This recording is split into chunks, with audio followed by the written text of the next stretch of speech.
में पढ़ेंगे। केमिस्ट्री का 12th का चैप्टर 1 है सॉल्यूशन। कुछ सॉल्यूशन के बारे में हम लोग देखना चाहेंगे। सबसे पहले समझेंगे कि सॉल्यूशन क्या होता है ना। तो सॉल्यूशन का हिंदी ऐसे आप लोग जान रहे हैं कि होता है विलयन। विलयन दो चीज से मिलकर के बना होता है। एक होता है विलय, एक क्या होता है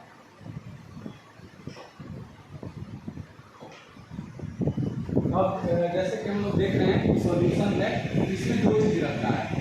एक रहता है विलय जिसको हम लोग सॉल्यूट बोल देते हैं, और दूसरा रहता है विलायक। दूसरा रहता है विलायक जिसको क्या बोल देते हैं हम लोग सॉल्वेंट बोल देते हैं। ठीक है। और सॉल्यूट और सॉल्वेंट यानी विलय और विलायक ये दोनों मिलकर के बन जाता है विलयन।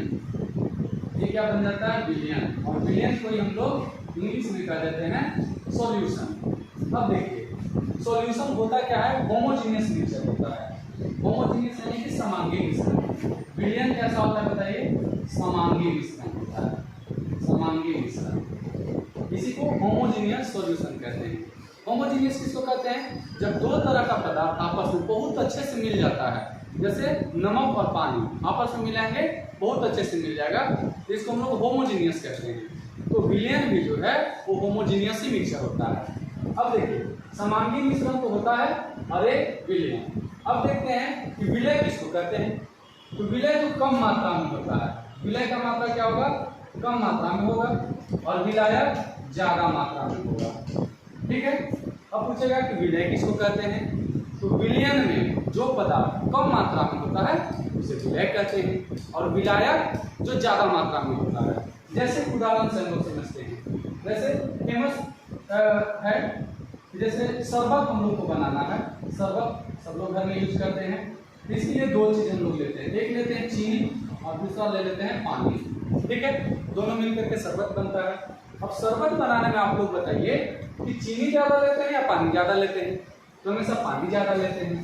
पानी क्या लेते हैं, ज्यादा लेते हैं। चीनी क्या लेते हैं, कम लेते हैं। तो इस केस में अगर बोला जाए कि शरबत में विलय कौन है, जो कम है, यानी कि चीनी क्या हो गया हमारा विलय हो गया, और पानी क्या हो गया विलायक हो गया, और दोनों मिलकर के क्या बना दिया शरबत। यानी शरबत क्या हो गया हम लोग का विलयन हो गया। ठीक है। अब देखिए विलयन कई तरह के होते हैं। विलयन कई तरह के होते हैं। जैसे पहला होता है द्विअंगी विलयन। क्या होता है, द्विअंगी विलयन। ठीक है। द्विअंगी विलयन किसको कहते हैं, जो दो पदार्थ से मिलकर बनता है। जैसे एक हम ले लिए चीनी और दूसरा ले लिए पानी। ये जो बना शरबत, इसमें कितना मिला हुआ है, दो पदार्थ, एक चीनी एक पानी, ये हो गया द्विअंगी विलयन। इसी तरह से होता है त्रिअंगी विलयन। त्रिअंगी विलयन। ठीक है। त्रिअंगी विलयन।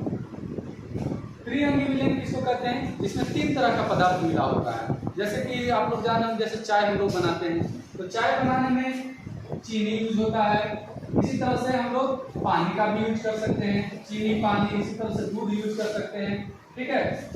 तो मतलब कहने का एक अर्थ है कि तीन, अगर तीन से मिल के बना है तो उसको कहेंगे त्रिअंगी। तो द्विअंगी को कहते हैं बाइनरी सॉल्यूशन, और त्रिअंगी को इंग्लिश में कहते हैं टर्शियरी सॉल्यूशन। और एक होता है पॉलिनरी सॉल्यूशन। पॉलिनरी जिसमें तीन से ज्यादा चीज, जैसे अब चाय भी बना रहे हैं तो चाय में चीनी मिला दिए, पानी मिला दिए, दूध मिला दिए, इलायची मिला दिए, अदरक मिला दिए, कई तरह की चीज हम लोग मिला दिए, तो उसे कहते हैं पॉलीअंगी। यानी कि हम लोग यहाँ पे देखें कि एक दो पदार्थ से मिलकर बनता है तो द्विअंगी बोलेंगे, तीन पदार्थ से मिलकर बनेगा उसको त्रिअंगी विलयन कहते हैं।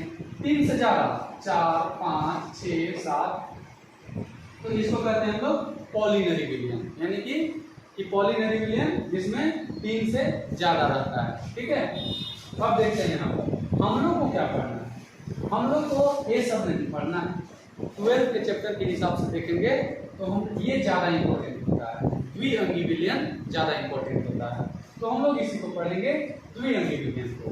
चलिए द्विअंगी विलयन को हम लोग देखते हैं। तो इसका तीन टाइप हो जाता है। कितना टाइप होता है, तीन टाइप में क्या होता है, ये दो तीन तरह का टाइप होता है। पहला को कहते हैं हम लोग गैसीय विलयन। क्या कहते हैं, गैसीय विलयन कहते हैं। इसके बाद होता है ठोस विलयन। ठोस विलयन इसके बाद हो जाता है हम लोग का द्रव विलयन।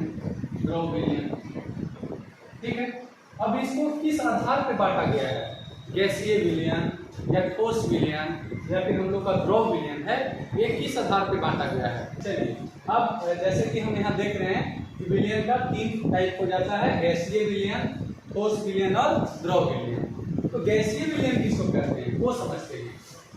तो देखिए हमेशा ये जो होता है अवस्था के आधार पर होता है। अवस्था मतलब जैसे गैसीय विलयन का अवस्था गैस के रूप में होगा, ठोस विलयन का अवस्था ठोस के रूप में होगा, और द्रव विलयन में जो अवस्था होगा विलयन का वो द्रव होगा। जैसे पहला हम देख लेते हैं गैसीय विलयन। गैसीय विलयन को हम लोग देखते हैं। गैसीय विलयन 3 तरह का हो जाता है। गैसीय विलयन भी कितने तरह का होता है, तो ये 3 तरह का होता है। तो गैसीय विलयन बनाने की हमेशा ध्यान दे देना है कि जो विलायक है वो हमेशा गैस लेते हैं। विलायक को कैसा लेते हैं, गैस लेते हैं। विलायक गैस रहेगा और विलयन कैसा रहता है, विलय कैसा रहता है, एक रहेगा ठोस, एक रहता है द्रव और एक रहता है गैस। लेकिन ध्यान यहाँ पे ये देना है कि इसमें 2 ही प्रकार होता है, एक होता है ठोस प्लस गैस और दूसरा रहता है द्रव प्लस गैस। ठोस प्लस गैस मिलके जो बनेगा वो गैस के रूप में होगा और द्रव प्लस गैस मिलके गैस के रूप में होगा। और ध्यान दीजिएगा गैस प्लस गैस ये कैसा होगा, गैस और गैस को मिलाएंगे तो गैस होगा, ये तीसरा होगा। 3 तरह का इसका भी ना, ठोस और गैस गैस। तो ध्यान देने वाला बात यह है कि जो विलायक का अवस्था होता है, विलायक देखिए विलायक कैसा है, गैस, तो विलयन भी कैसा रहेगा, गैस। जो विलायक रहता है वही विलयन रहता है। ऐसा क्यों होता है, क्योंकि विलायक हमेशा ज्यादा होता है। ठीक है, तो जैसे ठोस कम है, ठोस को गैस में मिला दिए तो क्या बन जाएगा, गैस, क्योंकि गैस ज्यादा है। इसी तरह से द्रव को गैस में मिला दिए तो गैस बन गया, और गैस को गैस में मिलाए तो गैस ही बनेगा। इसी तरह से हम लोग इसको देखते हैं, इसको ठोस विलयन के बारे में देखते हैं। तो ठोस विलयन भी 3 तरह का होता है। चलिए ठोस विलयन में हम लोग समझते हैं कि विलय प्लस विलायक लेना है, तो विलायक की जगह हमेशा क्या रहेगा, ठोस रहेगा। विलायक की जगह हमेशा ठोस रखेंगे, हमेशा ठोस रखेंगे। ठीक, और यहाँ एक बार ले लीजिए ठोस, एक हो गया ठोस, एक हो गया द्रव और एक हो गया गैस। ठीक है, अब देखेंगे ठोस प्लस ठोस ये विलयन बन के आएगा ठोस। ऐसे भी ध्यान दीजिए ठोस विलयन है ना, तो विलयन हमेशा क्या रहेगा, ठोस। जैसे सब गैस था तो यहाँ भी गैस बना, यहाँ तीनों ठोस है, यहाँ भी तीनों ठोस ही जाएगा, ठोस। ठीक है, यहाँ भी देख रहे हैं कि विलायक कैसा है, ठोस, तो विलयन कैसा बना, ठोस। अब एक और आते हैं, एक हम लोग का लास्ट बच गया है, तो लास्ट कौन है, द्रव है। तो द्रव वाला को यहाँ पे हम लोग समझ लेते हैं। द्रव में भी 3 तरह का हो जाता है। क्या क्या लेंगे बताइए, एक लेंगे ठोस, एक लेंगे द्रव, एक लेंगे गैस। लेकिन विलायक कैसा लेंगे, हमें द्रव विलयन चाहिए ना, इसलिए यहाँ द्रव ले लेंगे, द्रव प्लस द्रव। और जो विलयन का फेस होगा वो द्रव ही होगा, द्रव प्लस द्रव। तो यानी कि अगर टोटल बोला जाए तो विलयन का कितना रूप हो जाता है, तो 9, 3, 3, 6 और 3, 9, टोटल कितना है 9। लेकिन मुख्य रूप से बोला जाए तो मुख्य रूप से 3 तरह का विलयन होता है, गैसीय विलयन, ठोसीय विलयन और द्रव विलयन। लेकिन अगर सबका देखें तो सबका 3 होता है, तो 3, 3, 6 और 3 कितना, 9।